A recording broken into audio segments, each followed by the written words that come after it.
Emily sat at her desk, feeling the familiar pang of inadequacy.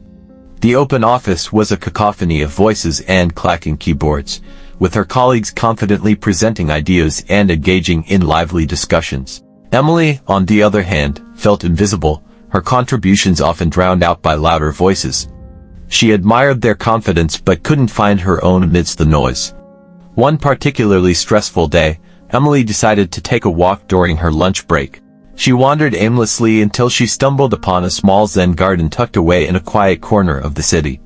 Intrigued by the peacefulness, she stepped inside. An elderly monk, dressed in simple robes, was carefully raking patterns in the sand. "Hello," Emily greeted him softly, feeling an immediate sense of calm in the garden's serene atmosphere. The monk looked up and smiled warmly.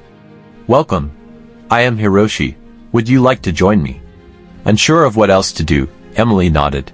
Hiroshi handed her a small rake, and she began mimicking his movements. They worked in silence, the rhythmic motions and the gentle rustle of the rake soothing her frayed nerves. After some time, Hiroshi spoke. "You seem troubled.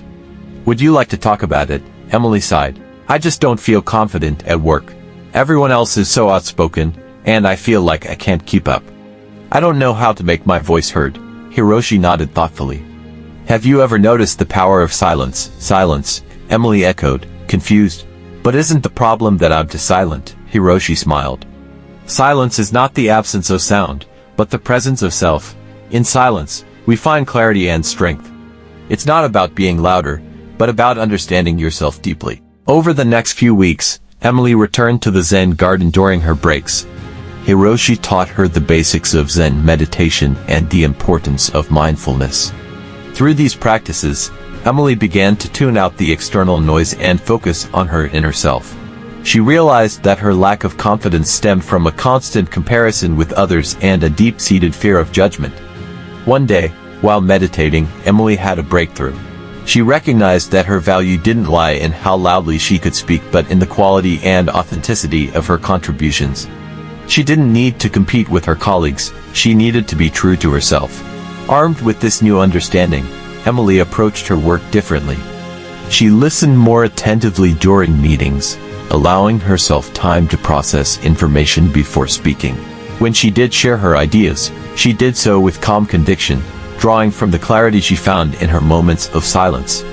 To her surprise, her colleagues began to notice and appreciate her thoughtful contributions. They saw the depth and insight in her words, which often provided a unique perspective. Emily's quiet confidence started to inspire others, and her presence became a steadying force in the office. One afternoon, her manager, Sarah, pulled her aside. "Emily, I've noticed a change in you recently. Your input has been incredibly valuable. What's your secret?"